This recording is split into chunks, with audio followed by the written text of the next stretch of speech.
আসসালামু আলাইকুম ভাই। কি ভাই এই আপনার দুপুরের সময় এই দুপুরে ঠাডা ভাঙ্গা রোদের মধ্যে কি করেন?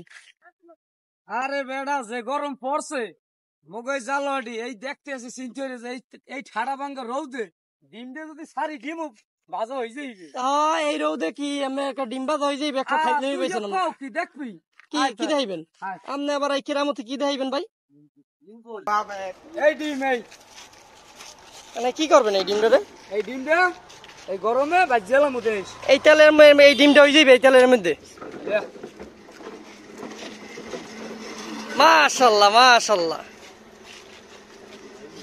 এই ডিমটা হইতে কত সময় লাগতে পারে ভাই?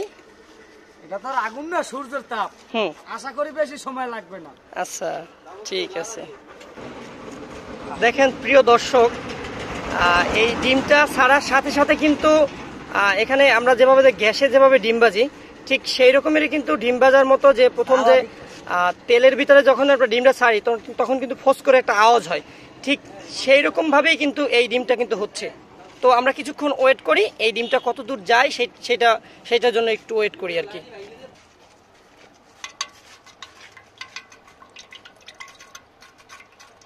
আসলে ভাই রোদ্রের তাপ কিন্তু প্রচুর।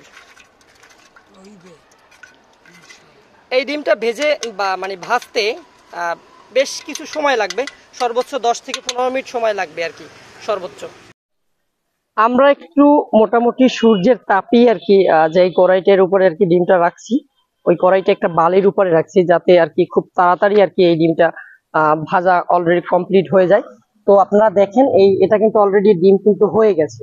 আপনারা দেখেন এখানে মানে হাত দেওয়া যাচ্ছে না, এই যে কড়াইটায় হাত দেওয়া যাচ্ছে না, মানে প্রচুর পরিমাণ গরম হয়ে গেছে। আসলে ডিমটাও কিন্তু বাদামি রঙের অলরেডি হয়ে গেছে, ডিম কিন্তু ভাজা অলরেডি প্রায় শেষের কাছাকাছি। তো আর অল্প কিছুক্ষণ ওয়েট করালেই মনে করেন যে এই ডিমটা কিন্তু হয়ে যাবে। তো আমরা যেভাবে পেঁয়াজ মরিচ দিয়ে যেভাবে ডিম ভাজি ঠিক সেই রকমের কিন্তু ভাজা যেত, তবে আমরা আমাদের হাতে সময় না থাকা আমরা বেশ কিছুক্ষণ রাখার পরে ডিমের অবস্থাটা একটু দেখবো।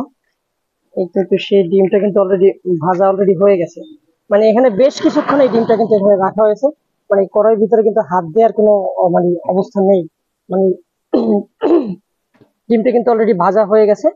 তো এই ডিমটা কিন্তু এখন ভাতের সাথে কিন্তু আপনি চাইলে খেতে পারবেন। এই দেখেন একদম ফুল, মানে একটা ডিম মামলেট করতে যতটুকু তাপ প্রয়োজন, মানে গ্যাসের চুলায় বলেন বা লাকড়ির চুলায় বলেন যতটুকু তাপ প্রয়োজন, এখানে কিন্তু ঠিক সেই রকমেরই কিন্তু তাপ, যার কারণে ডিমটা কিন্তু অলরেডি হয়ে গেছে। আপনারা দেখেন